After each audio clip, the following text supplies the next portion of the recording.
Lecture 11, Zarathustra and Mani, Dualistic Religion.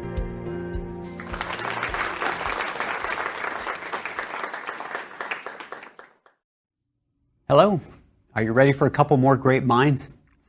In the lectures on China, we made it from Confucius, about 500 BC, to the establishment of the Han Dynasty in about 200 BC. And now we're going to return to India for the Mauryan Empire, but that's next lecture. First, let's take a detour through Persia, which was the site of the world's first universal empire.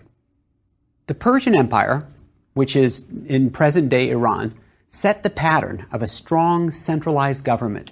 Remember, it's broken into administrative units called satrapies. There's a bureaucracy, there are lots of records, they build roads, including the royal highway, etc., etc. The first Persian Empire, which is often called the Achaemenid Empire, was founded by Cyrus the Great, and it lasted from about 550 to 330 BC. Now, the Persian Empire is going to be part of Western history. You may remember that Herodotus, the Greek historian, wrote a history of the Persian Wars. So stories about Marathon and the Battle of Thermopylae with Darius and Xerxes as Persian rulers. But Persia is also part of Asian history. It controlled what's today Iran and Iraq, and Palestine, Turkey and Egypt, but also Afghanistan and Pakistan.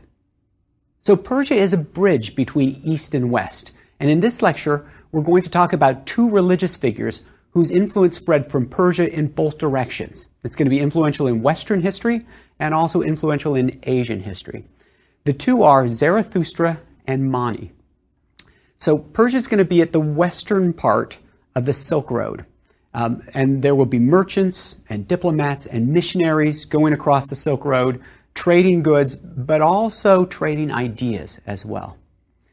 Zarathustra was a priest in Persia, sometime between 1400 and 1000 BC. In Greek, his name is Zoroaster, so his religion is usually called Zoroastrianism. It's sometimes called Mazdaism, after the god whom he worshipped, the god Ahura Mazda. Zarathustra seems to have been an actual person, but his dates are very much disputed. Remember, 1400 to 1000 is a big gap there. As with the Buddha, the first biographies are written many centuries after his death. It's said that light shone from his mother's womb, which would have been a sort of unusual kind of thing. When he was a child, he was kind of unusual as well, sparked a lot of hostile attention. He finally left home at 20, and he wandered for about a decade, and then at the age of 30, he received a revelation. He preached for many years, not a lot of success at first, and he was persecuted by the established clergy. Finally, he left home, left his native land, fled to a neighboring state where he converted the ruler. And the ruler's name was Vishtashpa, and he converted him by healing his horse, a miracle for which the ruler was very grateful. He was allowed to preach there, he gained a number of followers, and then he was assassinated at the age of 77 by a priest of another rival sect while Zarathustra was praying at an altar. Of Zarathustra's writings, we have just 17 brief hymns. They're called the Gathas. Now, Alexander the Great takes over Persia, and when he does that, he's blamed by the Zoroastrians for burning a lot of Zoroastrian scriptures at the time, so that today only maybe 20% of what was originally written still survives. The Zoroastrian scriptures, including the Gathas by Zarathustra himself, are somewhat difficult to understand, but we can see the outlines of his thought. Zoroastrianism is a sister religion to Brahmanism in India. Now remember, the Indo-Iranians parted ways sometime around 1800 BC. So these Indo-European peoples, they start to migrate, and some of them go west into Iran, into Persia, and some of them go east down the Indus River Valley into Pakistan, into India today. The language of the Zoroastrian scriptures, the scriptures are called the Avesta, and the language is called Old Avesta, is related to Sanskrit, which was the classic language of India, the language of the Vedas. And some of the divinities are in common between the two texts, the two religious traditions. Zarathustra's great insight is that the universe is characterized by dualism. right? Not monism. So it's not just one thing. There are two things. And those two things are good and evil.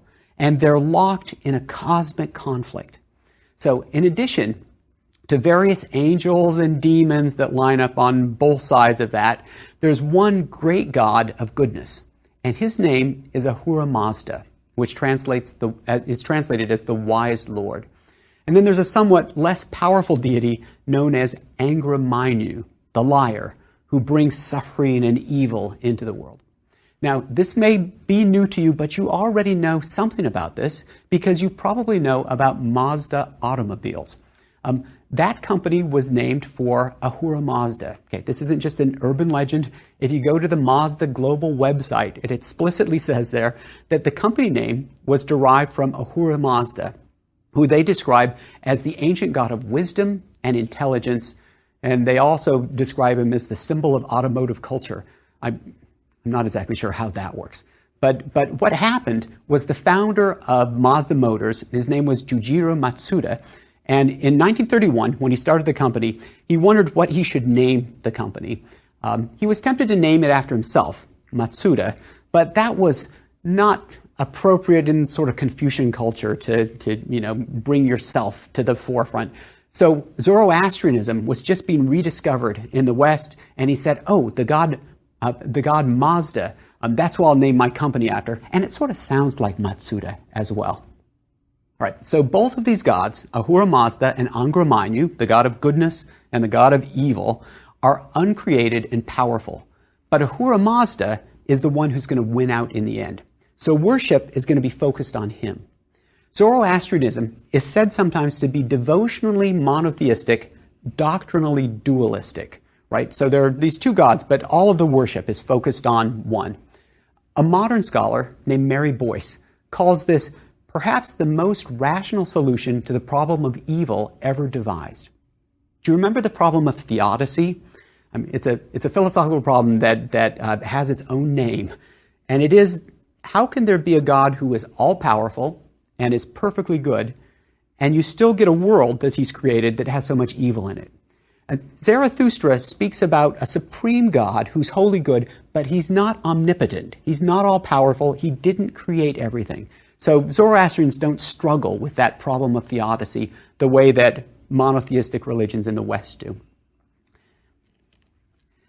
Individual human beings are called upon to take one side or the other in this conflict between good and evil, and they can choose which side they're going to be on. Here's the way that it comes in Zarathustra's own words in the Gathas. He says, "Now the two primal spirits who revealed themselves in vision as twins," right? This is going to be Ahura Mazda and Angra Mainyu, "the better and the bad, in thought and word and action." Remember that combination. We'll see it again. "And between these two, the wise once choose aright, the foolish not so." So if you're wise, you make the right choice as to whose side you're going to be on. Now, it matters because people are going to be judged according to that choice. And well, actually choices that they make every day along the way. And they're going to be judged on their thoughts, their words, and their actions. Remember, that was that trilogy that I told you to hang on to a little bit. Eventually, everyone will be resurrected for the final judgment, after which each person will be sent either to heaven or to hell. Okay? And Zarathustra says, "In immortality shall the soul of the righteous be joyful. In perpetuity shall be the torments of the liars." Okay, the liars are the people who join Angra Mainyu, the great liar. They're sort of on his side. So you've got dualism, but worship is focused on Ahura Mazda with confidence that he will ultimately prove victorious. Now, as I said, there are also some lesser divinities sort of lined up on both sides. They're kind of like angels and demons. They're not exactly gods, but they're certainly not human either. And there's a ritual that involves them and calling on them for help and to keep away from the bad side as well. So in addition to this theology, there's also blessings that come in this life. I like this quotation from the Gathas. This is Zarathustra, who's a prophet, who's speaking to Ahura Mazda, who's saying, "This I ask thee, tell me truly, Ahura, whether I shall indeed, O right, right was a description of Ahura, earn that reward even 10 mares with a stallion and a camel, which was promised to me, O Mazda, as well as through thee the future gift of welfare and immortality. You've got to like a religion that, in addition to promising you rewards on the other side, which may or may not happen, offers you something in this life. A religion that offers you 10 mares and a stallion and a camel is a religion that's worth taking seriously. Okay, the rituals of Zoroastrianism include prayer 5 times a day, 7 yearly feasts, purification rituals, and sacrifices. The priests in this religion were known as magi, and then of key importance are fire temples, where sacred fires were kept burning perpetually. Now, Zoroastrianism is going to survive to this day in India, and there are Zoroastrian temples there. They're called Parsi temples. There's one temple in particular at a place called Udvada, India. It's about 120 miles from Mumbai, which used to be called Bombay. And there's a fire there that has been burning continuously since 1742. So Zoroastrianism is important in Persia. In the Achaemenid Empire, right, started by Cyrus the Great, 550 to 330 BC, which was conquered by Alexander. Zoroastrianism is also important in the Parthian Empire, which is about the time of the Romans. They fought with the Romans. That's from 247 to 247 BC to 224 AD, about 400 years. And then later it became the official religion of the Sassanid Empire. That goes from 224 AD to 651, which was the last pre-Islamic regime in Iran. Under the Muslims, when they came, Zoroastrianism was tolerated but discouraged. They considered Zoroastrians a people of the book, sort of like Christians, like Jews. They were, sort of right. They didn't accept Muhammad as a prophet, but we could still allow them to believe. But we're not going to encourage it.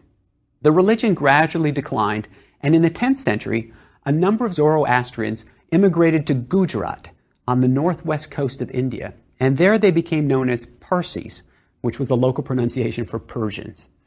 There are not many Zoroastrians left in the world today, probably less than 200,000, and almost all of them live in India. They generally don't accept converts, which is why it's not spreading a great deal, and many of them live around Mumbai.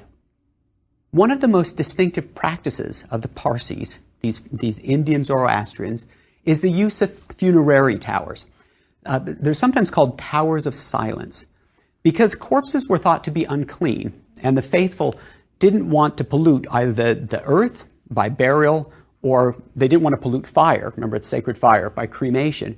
They laid out these bodies of their deceased loved ones on the top of these large circular towers. So there's a platform up at the top, and then they allow vultures to come down and eat the flesh. The bones that remain are dissolved in lime. Unfortunately, the population of vultures around Mumbai has plummeted in recent years due to environmental sorts of problems. And so this practice that dates back millennia is now under reconsideration. They're figuring out what they can do now with their dead that will be appropriate for Zoroastrian beliefs. Despite their minuscule numbers, there have been several prominent Parsis, including Dadabhai Naoroji, who in 1892 became the first Asian elected to the House of Commons, to Parliament in England. At that time, he shocked people, remember this is 1892, by refusing to take his oath of office on the Bible. I mean, he wasn't Christian. And instead, he used his own scripture, the Avesta, which included the Gathas that were written by Zarathustra. Other prominent Parsis include Zubin Mehta, who's the classical conductor. He was born in Mumbai, as well as Freddie Mercury, who was the lead singer for the rock band Queen. If you travel to India today, you'll see the roads filled with Tata trucks. Tata is a brand name of trucks. The Tatas are a Parsi family that has been at the forefront of Indian manufacturing for several generations. In fact, the Tata Group is India's largest business group. And that group includes the world's 5th largest steel company, the 18th largest automobile company, and the 2nd largest tea company. I mean, they own Tetley Tea. Now, Zoroastrianism is important in Asia, in the East, but it's also important in the West. The most significant influence of Zoroastrian has probably been on that end of things. Zarathustra was known to the ancient Greeks, if only vaguely. The word magi, their priest, is going to be related to our word magic. But Zarathustra was admired by philosophers such as Voltaire and Nietzsche. In fact, Nietzsche wrote a book called Thus Spoke Zarathustra, and then the classical composer Richard Strauss wrote an orchestral piece of that name that was used as a theme in 2001, A Space Odyssey. You may remember that. Zarathustra is the only philosopher in this course, Great Minds of the Eastern Intellectual Tradition, who was depicted in Raphael's 1511 fresco, The School of Athens. You may remember that's the one that has Plato and Aristotle sort of up front, with Plato pointing up to the heavens and Aristotle pointing out toward the world, sort of a more realistic philosopher. So he has a place in Western philosophy, and he has a profound effect on many of the world's great religions. Think again about the teachings of Zarathustra. So there's this cosmic conflict between the forces of good and the forces of evil. People have to make a choice as individuals as to who they're going to follow. And then there's a resurrection eventually, a judgment, and then people are assigned to heaven or hell. Does that sound familiar? Of course it does. It sounds like Christianity. It sounds like Islam. It sounds a little like Judaism. Why is that? All right. Do you remember the Babylonian exile? About 587, the southern kingdom of Judah was taken over by Nebuchadnezzar and the Babylonians, and thousands and thousands of Jews were taken back to Babylon. Then Babylon was taken over by the Persians under Cyrus the Great, right? He's setting up the Persian Empire. And the Jews at the time said, could we go back to our homeland, rebuild our temple? And Cyrus said, sure. That's going to happen in about 538 BC. But for those intervening years, 587 to 538 BC, Jews were living in Babylon among the Persians, and there they encountered Zoroastrian ideas. Many scholars believe that Judaism started to pay more attention to various angels and demons as a result of conversations that they would have had with Zoroastrians. And they also developed clear ideas about the afterlife and the resurrection. Okay. Those notions were rather vague in early Judaism because they don't show up in the Torah. You may recall that even at the time of Jesus, there was a division between the Pharisees and the Sadducees. One of the things that they disagreed about was the Sadducees didn't believe in the resurrection. They didn't believe in an afterlife. Okay, when I tell my students this, it sometimes comes as something of a surprise because they don't understand why you would be religious if you believed in God, but you didn't believe there was an afterlife. And I try to explain that many of these Jews, Sadducees, actually even some Jews today, believe there is a God, that God has requirements that he makes of human beings, that there's a covenant, but that when you die, that's all there is. And you still need to do that because that's what God wants you to do. But there's no expectation of eternal punishments or eternal rewards to do the right thing. And my students are often puzzled by that. They say, why would you do all those hard things, keeping kosher and keeping all of those laws of Moses, if you don't get to enjoy the rewards eternally? Okay. Part of the problem that they have is they know this Zoroastrian story so well. Christianity adapted many ideas from Judaism, including ideas of the afterlife and of resurrection that most Jews came to accept. And Zoroastrians even make a bit of an appearance in the Gospels. Remember the wise men who visited the newborn Jesus? They're called the Magi. They would have been Zoroastrian priests coming from Persia. Now, Islam also accepts these ideals, right, of right versus good versus bad, and resurrection and heaven and hell. And many Muslims regard Zarathustra as an early prophet from God. They have adopted the Zoroastrian practice of prayer 5 times a day. Okay, even for people who aren't necessarily religious, this story shows up in popular culture.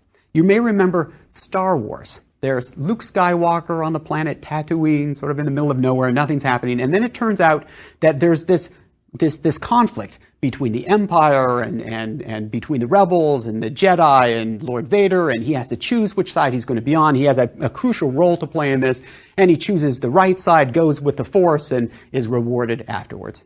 Or you may remember Harry Potter, who's a young boy. Is he 11? He's living under the stairs with the Dursleys, and then his life goes on. But he finds out that there's this cosmic conflict between Lord Voldemort and the wizarding world, and he has this role to play. He has to choose which side he's going to go on. He's tempted one way or the other. He finally makes the right choice, and everything turns out okay in the last book, in the last movie. Or you may remember The Lord of the Rings. Okay, Frodo, the little hobbit, gets the ring, and then he's suddenly thrown into this cosmic conflict. There's Sauron on the one side and Gandalf on the other, and he has to make it to Mount Doom across all kinds of obstacles, and finally he's going to do the right thing. Okay, I hope that I'm getting the details right on these stories. Some people know these stories really, really well. But the point is that they all follow the same basic plot. Okay, this story, this Zoroastrian story, about individuals who find themselves in a conflict and have to choose and then are rewarded. That story has a great hold on our imaginations. Perhaps it's because so many of us hope that we have some role to play, that our individual choices and decisions, our individual lives make some difference in the conflict, the fight between good and evil, that we might play some role in the triumph, the eventual triumph of good over evil. All right, this brings us to the second great thinker, who's Mani. He was a successor to Zarathustra. He was a prophet much later, in the 3rd century AD, so maybe from 216 to 276, something like that. Mani is one of the most influential figures you have never heard of. If Zoroastrianism is nearly extinct, Manichaeism certainly is. Even though it was once one of the most popular, widespread religions in the world. And strikingly, Mani tried to bring together the religions of the East and the West. Mani was born in Iraq, or what's today Iraq. Then it was part of the Parthian Empire, a Persian empire. And at the age of 12, he saw a heavenly vision of a twin, his twin, who was his heavenly parallel up there. At the age of 24, he had another vision in which this twin ordained him to start preaching. So Mani went to northwest India, right, Pakistan or so, Afghanistan, and he had some success. He converted a ruler there, and then he returned to Persia 2 years later, where he converted the brother of Shapur, who was the second king of the new Sassanid Empire. So there's been a shift from the Parthian Empire to the Sassanid Empire. Mani traveled throughout Persia, and he preached. He made many more converts. But after the death of the king, who was kind of his patron, he was persecuted by Zoroastrian priests, and eventually he was arrested, put in prison, and then he died a month later. There's a Persian Muslim in the 11th century named al-Biruni, who's one of our main sources for Mani's biography. Now, remember that name. Al-Biruni will be a major figure in Lecture 21, when we talk about Islam in India. So Mani took over the basic Zoroastrian notion of dualism, of a grand conflict between good and evil, between the forces of light and the forces of darkness. But he suggested that human beings had been created by the dark forces. Still, each person contains particles of light that within him or herself that can be released through asceticism. Remember those religious practices of self-denial and renunciation. Okay, now asceticism is not a part of Zarathustra's thought. It's sort of a more positive, life-affirming religion. But in Mani's thought, it's good versus evil becomes spirit versus matter. And he probably adopts those ideas from Christian Gnostics. Paul, in his letters, talks a little bit about how the spirit is willing, but the flesh is weak. And some of that contrast becomes much more accentuated in later forms of Christianity. Mani believed that Adam, Zoroaster, the Buddha, and Jesus were all true prophets, but that he had been sent to synthesize those faiths, right, to bring them all together. Now this is a very powerful religious argument, where you say to your opponents, your rivals, it's not that you're wrong. It's just that you're only partially right. I mean, you're on the right track, but there's a greater truth that's going to bring all of that in, that's going to encompass what you believe, right? So this is what Christianity does to Judaism. You worship the right God, you've got scriptures, you've got prophets there. It's just that there's this other part of it that you're missing, that God actually came to earth, he was incarnated, and that he sacrificed himself for the sins of man. Or that's actually what Islam does to Christianity, right? Is Muslims believe that Jews are right, that they worship the right God, that Christians are right, they worship the right God. They just got a little bit off track when they thought that Jesus was the Son of God or Jesus was God. Actually, according to Muslims, Jesus was a prophet. And there's another prophet, Muhammad, who brings the full truth from heaven and encompasses everything that's gone before. Then again, there's another religion coming out of Persia called Baha'i that does to Muslims what Muslims did to Christians, what Christians did to Jews. Baha'i say Muhammad is a prophet, but there's this other prophet as well who's come later in the late 19th century who brings it all together. Now, Muslims tried to get around that by saying that Muhammad was the seal of the prophets. He was the last one. So you can see how this appeal to partial truth fits a lot of religious transitions. Mani wrote scriptures in Syriac. It's a language that's related to Aramaic, which was the language that Jesus spoke. And he also writes scriptures in Persian.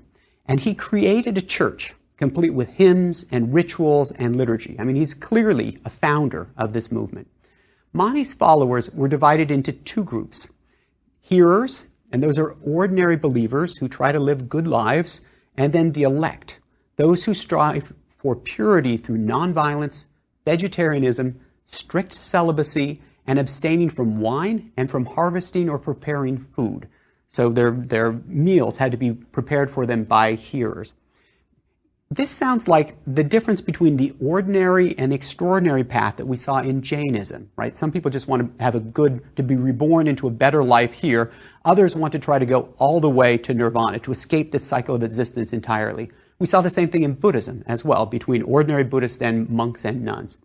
So the hearers in Mani's religion might someday be reborn as the elect. And that idea of reincarnation was probably derived from Buddhism. And with reincarnation, they step a little bit off that basic story that Zarathustra has. So Manichaean missionaries traveled as far as Spain in the west, and they went to China in the east. And Manichaean merchants helped spread that religion all along the Silk Road.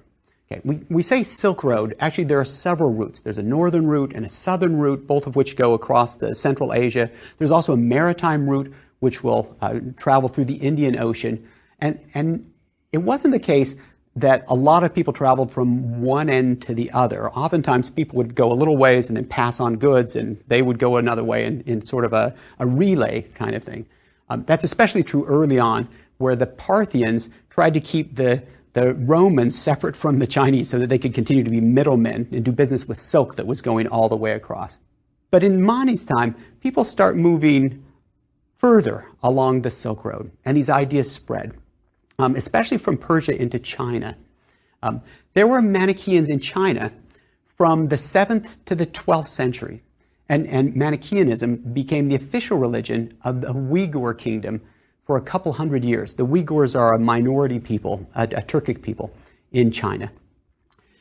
Manichaean texts were translated into Chinese, and when that happened, they used a number of Buddhist terms to try to explain these terms in ways that the Chinese would understand. So the founder himself, Mani, was referred to as Mani, the Buddha of light, and he was thought by some to be an avatar, an incarnation of Lao Tzu, which is sort of amazing. In the West, however, Mani was seen as a Christian heretic. And St. Augustine, for example, was outraged that Mani had signed some letters, Mani, an apostle of Jesus Christ, and that Mani claimed to be the comforter, or the promised by Jesus in the Gospel of John. Until the discovery of some actual Manichaean texts in China in the early 20th century, what we knew of Mani came almost exclusively from his enemies, who included Augustine. Now, it's possible that Augustine attacked the Manichaeans so ferociously out of a guilty conscience. Augustine himself had been a Manichaean hearer for 9 years before his conversion to Christianity, so from the age of 19 to 28. Are you saying Augustine believed in the Buddha for a decade? Not exactly. The doctrines don't quite go like that. But some have suggested that elements of Augustine's theology, which shaped Western civilization decisively, may have been derived from, or at least colored by, Mani's doctrines. Certainly, Augustine's hostility to the flesh and sexual activity, as well as his deep sense of sinfulness, would have echoed what he had learned in his years as a follower of Mani. Manichaeanism was once a serious rival to Christianity, but it was severely persecuted in the Roman Empire after Christianity became the state religion, and it was treated just as harshly in Persia when Muslims established the Abbasid Caliphate in the 8th century. Eventually, it died out in Central Asia and in China, but it was an amazing attempt to bring together the major religions of the Mediterranean and Persia and India and China. Let me end with a story about a familiar figure. When Marco Polo and his uncle arrived in the southern Chinese port of Fuzhou in 1292, a foreigner told them that there was a strange sect that practiced a religion that no one could identify. They didn't worship fire, so they weren't Zoroastrians. They didn't worship Christ or the Buddha or Muhammad. The Polos were asked to pay these people a visit. At first, the believers were a little apprehensive. They didn't know what they were after. But after several more visits, they warmed up a bit and showed the Polos their holy books, which included what seemed to be a copy of the Psalms, or at least that's what the translator said. The Polos figured that they were an unknown group of Christians, and they urged them to petition the Great Khan, this is under the Mongols, to allow them the privileges of Christians, which they did. And Marco reported that the group included 700,000 families. Okay, that is an impossibly large number, but even conceding some exaggeration, there's no evidence of anywhere near that number of Christians under the Mongols. There are, however, accounts from both Confucians and Buddhists at the time of significant Manichaean movement in China, and most scholars believe that the Polos had actually stumbled on a good-sized group of secret Manichaeans. One wonders how the world would be different today if political rulers had embraced Manichaeism rather than their religious competitors. Mani, along with Zarathustra, deserves a place among the great minds of the Eastern intellectual tradition. Though those two faiths haven't lived up to their potential as world religions, they still affected the course of history and influenced the lives of millions, both directly as believers and also indirectly as their ideas were adopted and adapted by other religions. Thanks.